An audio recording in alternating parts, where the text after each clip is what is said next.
Hello everyone, this is Colin once again. I'm making this video because I just finished a book entitled Jung and the Lost Gospels. And I found this book when I was searching for books on my library's database, uh, and I was searching Carl Jung's name, and I found this book just by chance.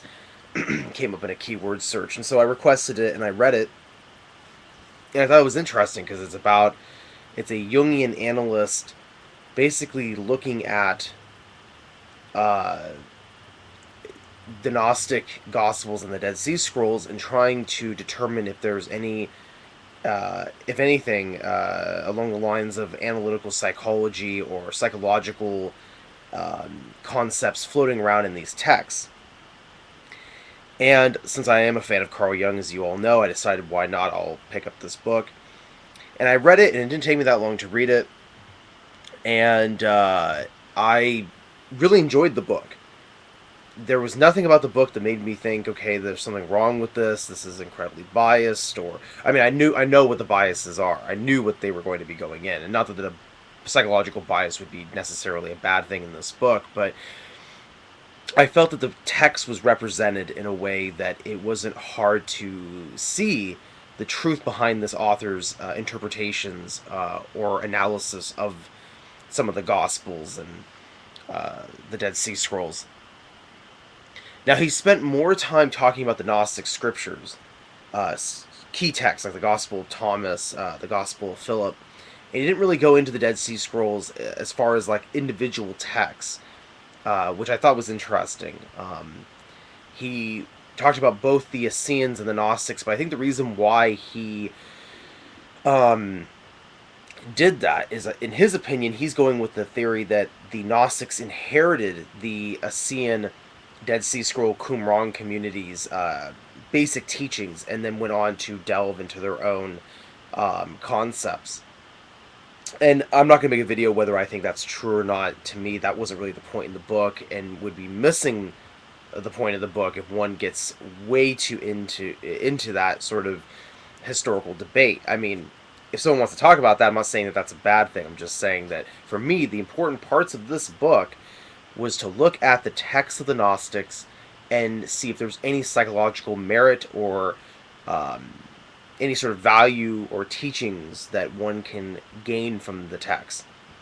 Now, where Carl Jung comes into this book is that Jung was very much interested in these groups that whose teachings reflected an idea that you delve into the inner self, and that you, through understanding yourself, you come to understand God or the unknowable deity or essence of reality. And what's fascinating is that what he personally knew about the Gnostics was, from my understanding, from texts done by the orthodoxy that were launching attacks on the Gnostics or trying to refute the Gnostics, and so he didn't really have these texts. You know, he didn't. They weren't discovered yet when he was doing his main writings on the what he perceived as being the Gnostic belief. He had little quotations from church fathers, and then even when they were discovered, I don't believe, and this is the idea that I got from the book, Jung in the Lost Gospels, is that they hadn't even been translated yet when he was alive, and so he had never actually read the texts of the Gnostics as we have the luxury of reading them today. I mean, I have the Nag Hammadi text is in one book, and the Gnostic Bible, which is this book here. So I have a couple books that are, whole selections of and whole translations of Gnostic texts.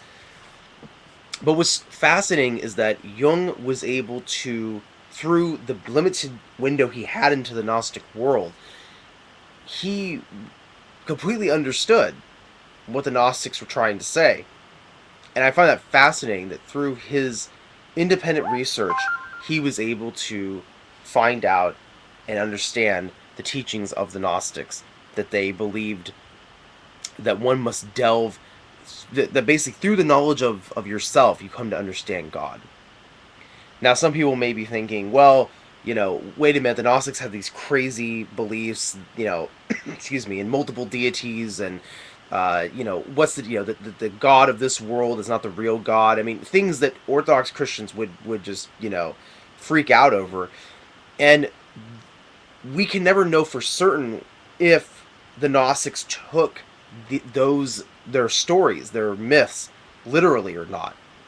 However, the author of this book really tries to paint a picture that the Gnostics didn't really care so much about explaining these metaphysical, theological concepts on a literal level. Rather, these were symbols that they understood were in themselves. And he quotes a number of passages from the Gnostic text to paint that picture. So he doesn't just say that and then expect you to go along with him. He actually does a good job of finding text that really indicates this idea that knowing yourself, you come to know God. And so even if there were Gnostics that did believe in a literal metaphysical truth behind some of these scriptures, such as, that there was an idiot God that created the world because Sophia gave birth to it, and Sophia's wisdom, and Jesus came down to basically rescue Sophia and liberate all of us. I mean, even if they took that literally, the idea was it was the inner workings of the self and your psychology and your soul that led to your salvation. External concepts were not the big issue for the Gnostics, which is a striking difference between Orthodox Christians, because, of course, not to say that Orthodox Christians or Catholics at this point or Protestants, basically your traditional Trinitarians. Not to say that they have no spirituality. I mean, of course they do, but they are concerned with external truths, like historical facts. That's a huge factor in their theology. The Gnostics didn't really care so much for that sort of thing. It was all about your inner workings. It was your personal knowledge in relationship to God. And what I'm finding by reading this book and then being reminded of the Gnostics is that when I first read the Gnostics, some of their texts, I really thought that they were crazy. To be completely honest with you. Probably because my bias at that time was the traditional Abrahamic theistic approach to religion, which was, as I just said, external historical truth. Not so much caring about the inner workings of your psyche. So, now that I've read a lot of books on Chinese philosophy and Indian philosophy and even Islamic philosophy and mysticism, I'm finding common denominators across the board here. And the Gnostics are one piece of this grand puzzle of teachings that have to do with it is through the knowledge of yourself that you have knowledge of God. And so this book has reestablished a lot of respect that I have now for the Gnostics and their views. And really, it was fascinating to see a Jungian analysis of the text. I mean, it's all there. Understanding persona, understanding the shadow, the archetypes, the collective unconscious, understanding. I mean, I believe he quotes a number of Gnostic texts that actually describes archetypes or hints towards this idea of images in the mind and dreams and things like this. So this idea of like the union of opposites. I mean, it's all there. Jungian psychology is established in the Gnostic text, and I found that very fascinating. And the author does a good job of weaving this picture. Now, I actually had to return the book to the library, but I'm going to purchase a copy of the book for myself to add it to my library. And it's a very valuable book, like I said. For anybody who's interested in seeing a psychological or analytical approach to understanding a specific group's scripture, body of scripture, I would recommend the book. It's very good. And from my understanding, when I was reading it, I had just finished it, and then Wayman 29, we've been going back and forth here on YouTube, and we're also friends on Goodreads.com. I guess the synchronistic as this is, he had picked up a copy of the book a long time ago, but hadn't gotten around to reading it, and he was reading it at the he decided to read it, and he finished it not too long ago.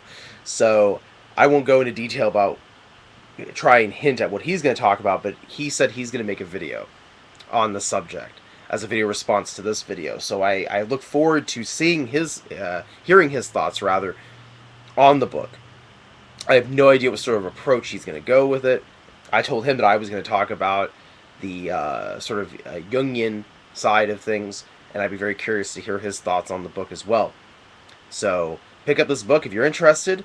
If you've read the book, leave some comments. If you have any sort of specific questions about some, you want to mine my thoughts for more information, leave some questions in the comment section. And Wayman, I pass the baton to you, my friend, and I can't wait to see your video on the subject. Thank you everyone for watching. Peace be with you all.